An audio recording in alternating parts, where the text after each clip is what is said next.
to A Horrible Time with Anth. That's me. And Pebble Dash. That's me.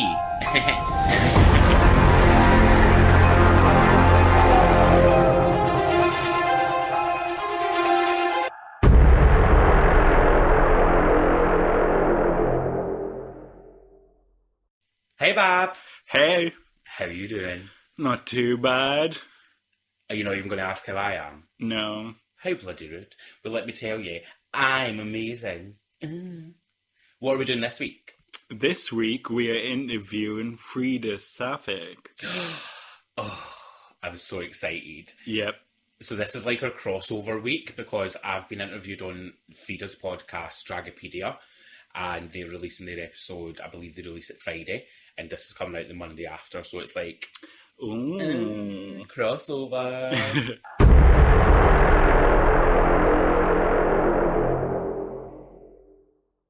Hiya, Bob.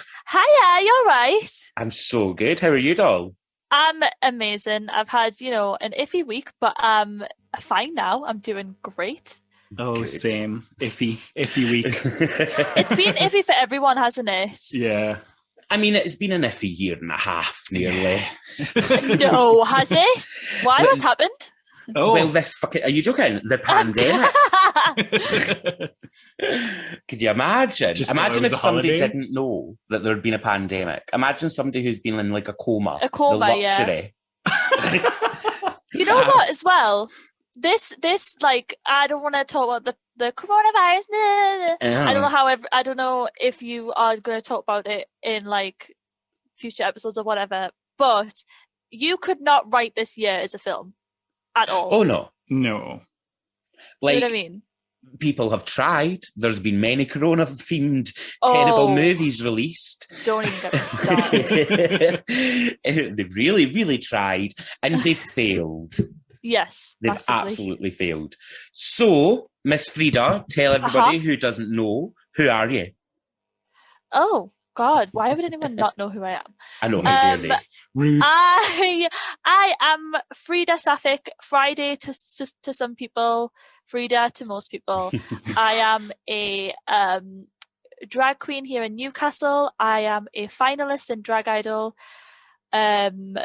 Whenever that all comes in, 2024. who knows? Yes, 2020, 2021. You know what? At least I can say that I've been a finalist in most years more than anyone. Well, so true. That's true, there you yeah. are. But no, I'm a finalist in Drag Idol, and I produce my online shows with my girlfriend Ivy, who is a TikTok sensation. And yeah, I think that's really it. I dress quite retro, I've been told. Yes, you do. I dress very retro. My style is very political comedy, and dabble in a bit of horror here and there. Absolutely. So you said you produce shows. How have you found that during a pandemic? Honestly, it's a lot easier, I think, because you're not relying on drag queens being late or early or whatever. You're not relying on timekeeping because people just submit their numbers and then they piss off. And then you put the show together, and then at the end of the day, it's your fault if it's late or early or whatever. Yeah. So I've found it a lot easier. I mean, I haven't really produced a show.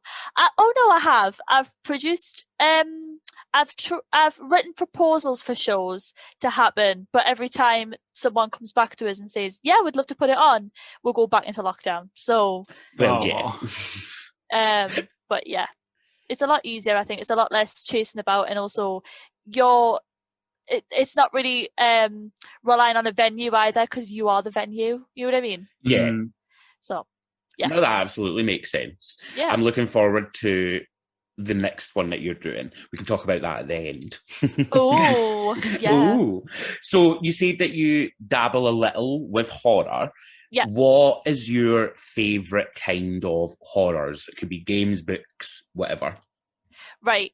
Here's the thing. I get scared so easily. I mean, listen, I don't hate being scared. I do like the adrenaline. Mm-hmm. Yeah. I hate the after effects of it, like the nightmares and shit like that. Whatever. You get nightmares. Oh, that's cute. Don't. Let Anthony try and read you. Anthony's just told me that he used to have nightmares of Sneak the singer. We have just had this conversation, so do not judge Frida on this good day. But I mean, there's loads of there's things like I can't watch the beginning scene of Finding Nemo with the swordfish because it scares us too much. But Of what, sorry? Finding Nemo. The beginning scene of Finding Nemo with the swordfish. What, have they done a horror remake of Finding Nemo? No, it's just scary. But however, I love psychological horrors, thrillers, whatever you might call them. And I especially love like TV shows because they're a lot less. I think with films, they pack a lot in that time frame. Yes. Whereas a TV show kind of drags it out, and you're not as scared, but you're still entertained. Does that make sense? Mm-hmm. Yeah. No, absolutely. Any particular ones that jump out? Oh my god. We started watching, we haven't finished it because I don't know why, but we started watching American Horror Story. That's a major one that How have you only just started watching American Horror Story? I'm sorry. Because How many seasons now? Like, they're just about to release the 10th season. so I did a performance all about Ratched, which is, I don't know if you would class that as a horror. I think it would class itself as a horror. I don't necessarily think I would. That's the thing. A lot of things say the horrors, but they're not. But then you watch it. Like, I watched Bird Box. That's not scary at all. Agreed. It's not. Yeah, it's not I do not find that scary. But I watched it because I was like, I'm gonna watch it because everyone's talking about it. And then I watched it and I was like, okay, it's fun, but it's not. See, scary. you're the It's not as scary as opposite of me. I made won't out to be. watch something because everybody's watching it. Yeah. I refuse, because then I feel like, what if I watch it and I hate it and then I have to lie, which I won't do. I'll tell you that your choices are shit. Do you know what I mean? And also, why is that even a thought that comes through your head, Pebble? I know. It's because sometimes I like to be in the in crowd. Then I remember I am the crowd. What season are you up to on American Horror Story? Oh, don't. I'm season 2. The best. Oh, good season. Good season good. to be on. Yeah. What did you think of the first season? So the first season of American Horror Story across the world is really polarising. It completely turned a big part of the population off of American Horror Story. And then others, like myself, I loved the first season. It's one of my favourites. What did you think?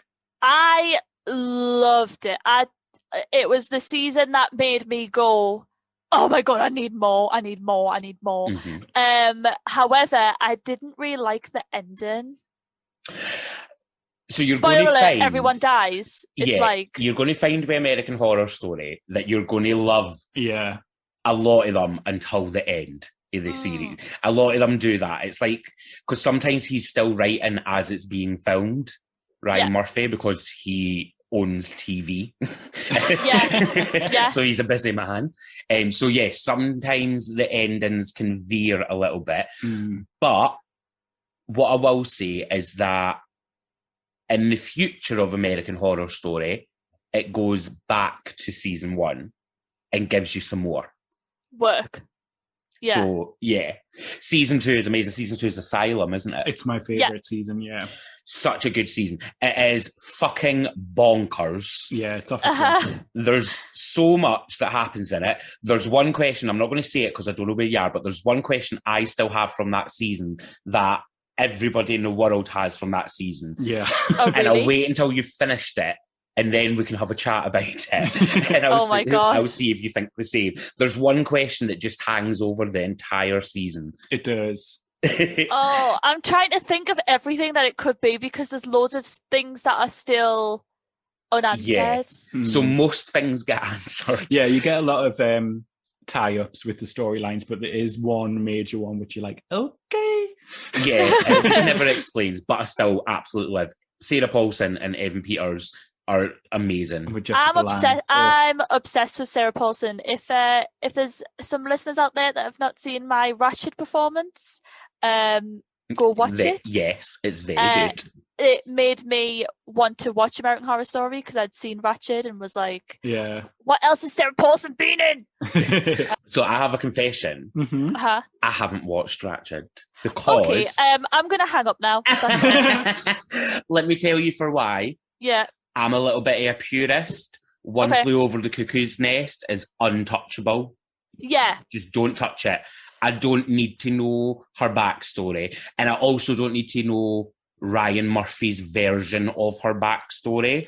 But also, I've seen so I've seen little bits of One Flew Over the Cuckoo's Nest. I haven't seen the whole thing. It's so I know, I'm good. sorry. Right, so you 'cause need to I'm watch it. I was an English student in school, so I've seen bits of it. Mm. But teachers don't want to show you the whole film because, whatever, I don't know why. Yeah. But I think I didn't realise that Ratched was sort of tied to One Flew Over the Cuckoo's Nest. It doesn't make much sense that they're the same thing. They don't seem like the same thing. Yeah, this is the thing. The nurse Ratched in One Flew Over the Cuckoo's Nest is iconic.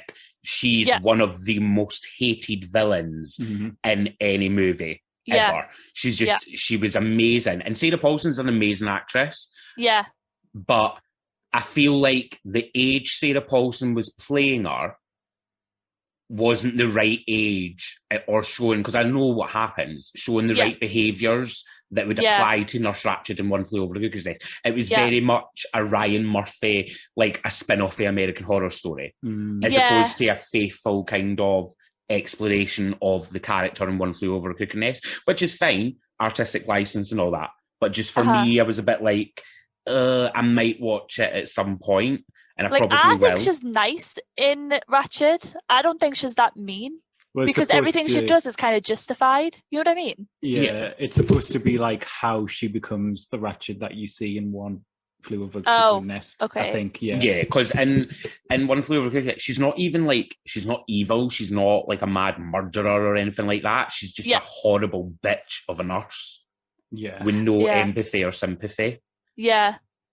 You talking about your drag, you were saying obviously there's some horror elements there. What kind of influences from horror have you took into your creativity?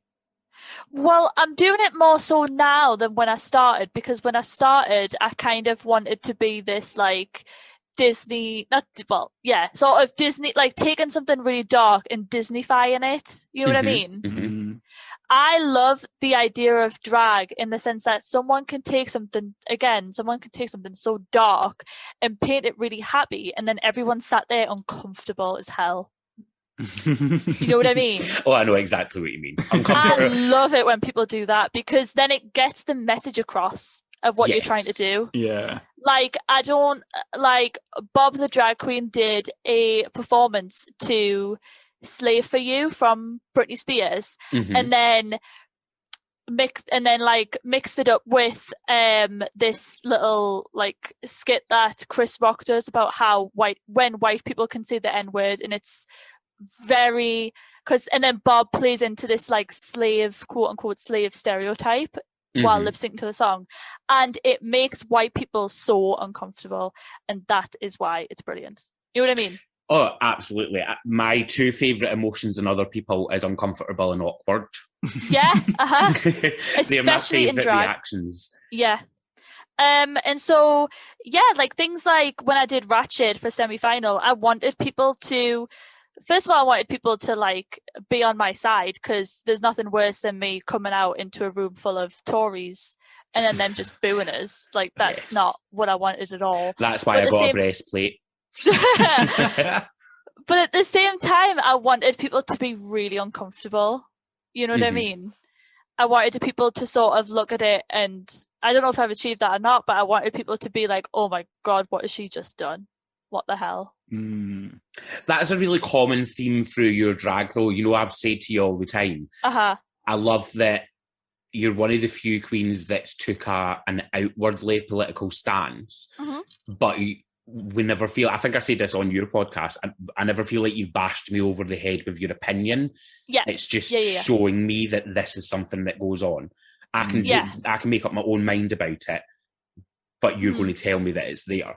And I think that's a really, again, I think it's such a talent to have that not everybody can have or can learn.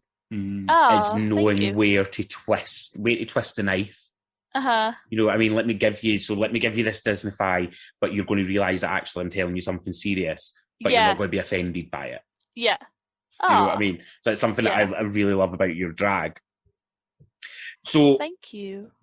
What would you say horror means to you? And that could be figuratively or literally. Oh gosh. When you think horror, what do you think?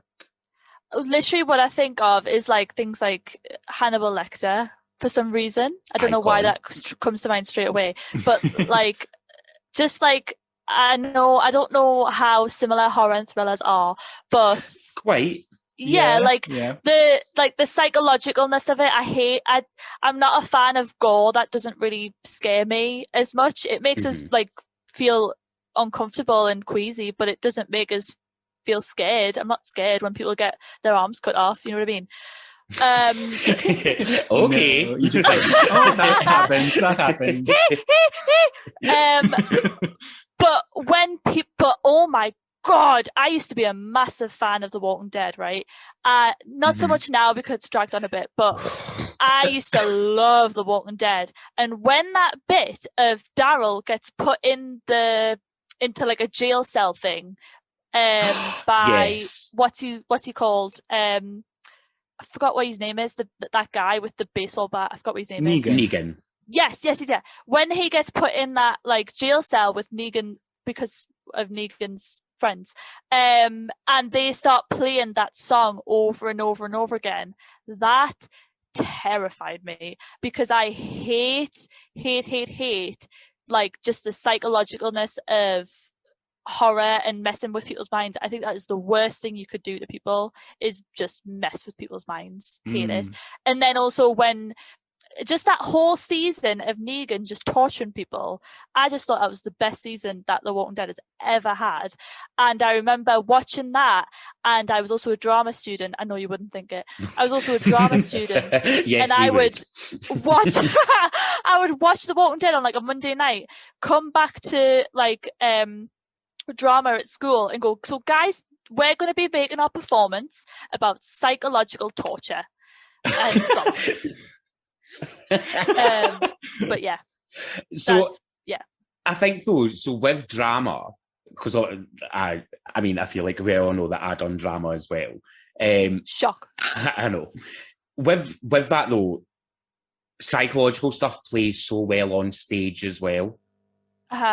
Because yes, zombies and monsters and all this kind of thing, but if you can get an audience to buy in on stage to what you're thinking, and get them on your side and get them agreeing or acknowledging what you're thinking, that's a really good place to take people.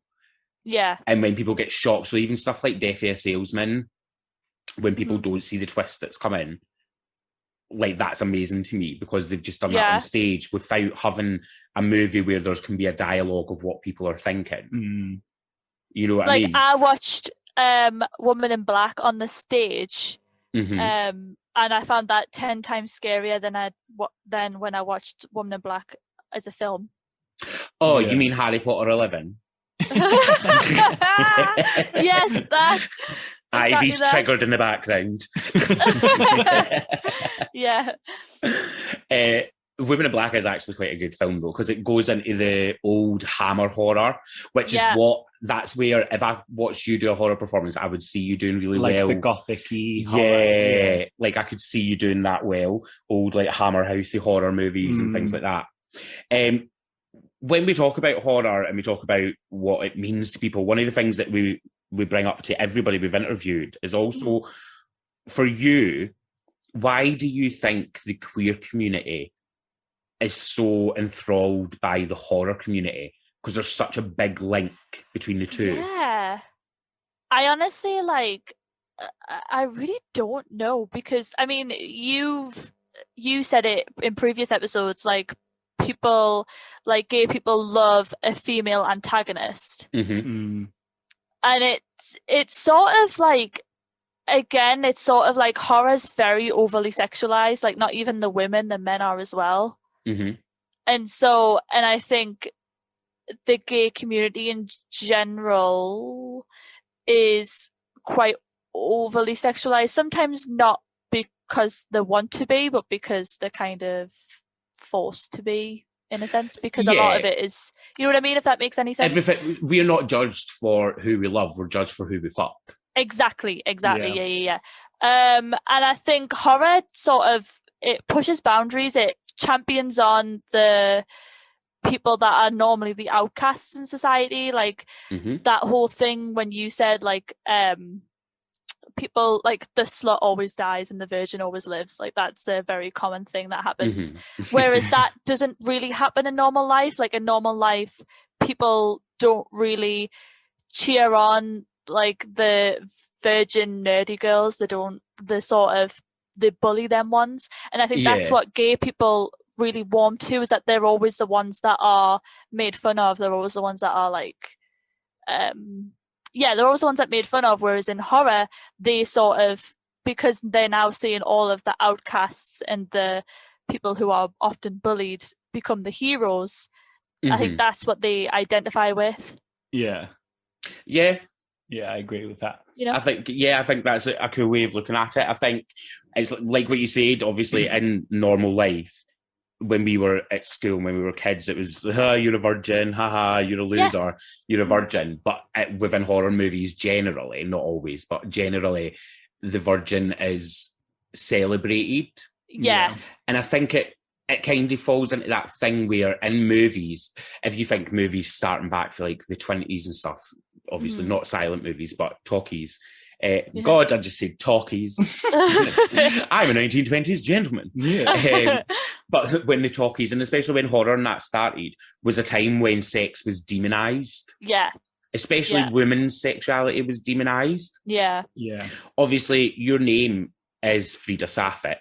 And give us some information around kind of your name, where that comes from, and what you want to do by projecting that name back onto people.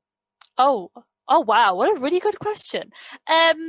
So Frida comes from Frida Kahlo. She was a bisexual woman. She was also a painter in Mexico. I am not Mexican, nor am I Spanish. I'm not claiming to be. I just like the name. She does have a monobrow, though. I do have a monobrow. No, but she is a Spanish painter, and May is a Spanish language student who also did art. Who loves art. I sort of felt like that name really fit for me, and she also is a massive champion for women's rights. I think a lot of queer women look up to her because, again, her bisexuality was sort of erased in history. Yeah. Sapphic Sapphic, if you call yourself a Sapphic, it means lesbian. So Sapphic comes from a ancient Greek poet called Sappho. Yeah, she was from the Isle of Lesbos, which is where lesbian comes from, and then lesbians always call themselves Sapphics after Sappho, because she was sort of I don't think she was the first recorded, but one of the first recorded lesbians in history.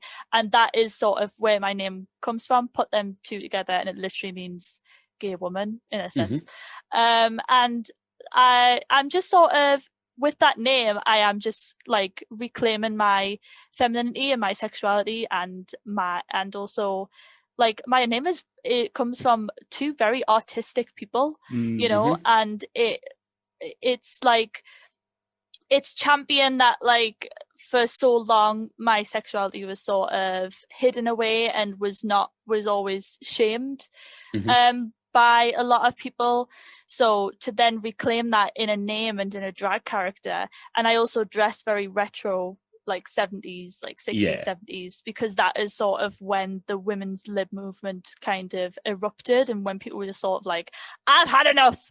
And so my character, in a sense, is just champion women and champion queer women in general. And that's what I want people to take from my drag, is that yes, I'm not complaining, but like I'm talking about a lot of different things, and I'm always I've always got female voices in my numbers, and I'm always champion female comics in my numbers as well. And that is really what my drag is just champion women and making reclaiming my sexuality, reclaiming my time. Yes, reclaiming my time. Do you think people understand the meanings behind your name? I'm a little older, so I kind of understood where your name comes from. Yeah. And do you think they're able to? Because actually, what you've done, being, I hate the term, but being assigned female at birth and performing feminine presenting drag is already breaking a taboo that's there within the drag community. There's still gatekeepers within the drag community who believe only cis men can play drag queens and cis women can be drag kings, but no one's going to pay attention to them. And then, which can I just say, drag is meant to be breaking the boundary. It's meant to be making fun of gender. So then when you sit there and say women have to dress up as men and men have to dress up as women, that's just because you're becoming the thing that you're making fun of. Oh, exactly. Yeah, you know what I mean? It doesn't make sense, does it? Like, it doesn't make sense at all. Like, the whole, to me, all of drag, and this is however you identify in drag, whether you're a drag queen, drag king, drag artist, drag performer, drag monster, drag ghoul, whatever you are, all of it is taking your little window of opportunity to stand up and say fuck you to the status quo. Yeah, that's exactly, what drag 100%. is. Yeah. But to me, I think you're so clever having such a strong name that's kind of encased in femininity, being feminine, quote unquote, and being a feminine drag queen. Yeah. Do you think people get what you're giving out? Do you think they get the importance of your name and how it's still tilting everything on its head? First of all, thank you very much, because like everything you say is everything that I've always I want to get across and everything that I want to achieve. So Good. That is amazing that at least one person is getting it, and the fact that it's you is fab. But I mean, I remember when Ophelia Balls, like the first week of Drag Idol, asked us if she's saying my name right. And I think in that moment I was kind of like, oh, I don't think she gets it, which is fine. Like, not everyone's going to understand it. So yeah, I don't think everyone understands it. I think a lot of people think there's a pun there. I think a lot of people think my name's a pun because everyone always assumes Frida to come with a nipple. You know what I mean? Yeah. But some people understand it, some people don't. And, I think the joy of it is explaining it to people and then people going, oh, everything makes sense now. And I'm like, yeah, you get it now. Well done. There is a lot of thought that goes into what I put out. Like, I'm not just slapping like go-go boots on and going, oh, that works. Like, there is a lot of thought. I have seen you in several go-go boots. You what? I have seen you in several go-go boots. Oh, have you? I don't often wear them, but thank you. And I think that kind of falls back into what I was saying about what I perceive as the cleverness of your performances, because even if people don't get it, it's available for everybody to enjoy, no matter what your political stance or your view or whatever. It's still an enjoyable drag performance. And if you come away knowing that message, then you've gained a little more than maybe Joe Random in the front of the audience who didn't quite get what was happening but just enjoyed it and thought you looked pretty. Yeah, exactly. At the end of the day, if you don't understand what I'm trying to do, if you're sort of seeing it as 2D and you don't understand there's a message there, at least you're having fun and listening to it and enjoying what I'm doing. You know what I mean? Exactly. Yeah. And I wish more drag queens and drag kings and drag performers would take that stance. I know, it's, oh God, don't even get me, the amount of drag things that I've watched where people have gone, well, I understand it, so that's it, whatever. And I'm like, no, like, at the end of the day, you're entertaining people. Mm-hmm. You know what I mean? Like, you have to like what you're doing, but you also have to entertain people. And if people are going to sit there and go, I don't get it, and I'm also not entertained, then no offense, you failed as a drag performer. Sorry. Yeah, I agree. Absolutely agree. So, going back to horror, have you had any scary or spooky supernatural experiences? I went, the London dungeons were very scary. Mm-hmm. with Jack the Ripper. That was very scary. No, that's the thing. People don't talk about that enough. Like how horror has sort of like evolved into this immersive experience of like ghost hunts and like whether they be real or not, whether it's just some guy like tapping a table in the dark, like, you know, it's still really scary and it's still really fun for people to, it's like for most people that's their first introduction to horror, those sort of immersive experiences, and that like walking around Edinburgh like talking about Mary's different... Close. Yeah. I wouldn't say I've ever had a really like major scary experience. I've never really seen a ghost, thank God, because I don't know what I would have done. Just Ivy when she wakes up. Well, yeah, that's pretty scary. I'm not gonna lie. I'm leaving that in. Do it. She doesn't listen anyway. I know. To be fair, she does. She's been messaging me today because she's excited that we're going to talk about Penny Dreadful. No, she does. She's a really big fan. What is your take on the supernatural then? Oh, I am genuinely a massive fan of supernatural. I think some of it is real. I don't think everything is real. Like, I don't think like demon goat men are real. But you just dashed my dreams there. We wanted them to be real. I know. I just got shagged by a demon goat man. Oh. Please, too much to ask. But I do think things like ghosts are real, most definitely, because how I always justify it is that your souls are energy. When you die, your energy can't die. That's just not a thing. It doesn't have energy. Can't die. It can be recreated, but it can't die. I mean, no, it can be born, sorry, but it can't die. And so where does that go? Into a ghost. So when that was so quick. I was like, what? Yeah, that makes sense. So I do believe ghosts are real. I don't believe in Jesus and God and religious sort of demons. I do believe in demons, but I don't believe in religion and stuff. Some things are just too far-fetched, dear. I believe in ghosts, I believe in aliens, but a wee man in the cloud who made the world, I don't think. Not at all. Because fuck them hoes. So is there any drag artists, they could be spooky, preferably, or spooky performances that you would like to shout out that you think we should maybe pay some attention to? Yeah, of course. Ivy during Vamp, it was incredible. Very spooky and scary, and sort of, you know, her winning was not controversial at all. Not at all. That sounds like I'm having a dig at you. I was going to say, I was like, all right. I'm not having a dig at you. Mine was very controversial. Like, she sort of was in a massive powerhouse in Vamp, and what she produced was absolutely incredible. Yeah. There's a lot of, oh God, I mean, I love horror performances, but when there's like a comedic twist to it. Oh, absolutely. So like when Travesty, and I've seen quite a lot of drag queens do this number, no shade to Travesty, but when Travesty did that number, that Scream number with Crystal in the mask.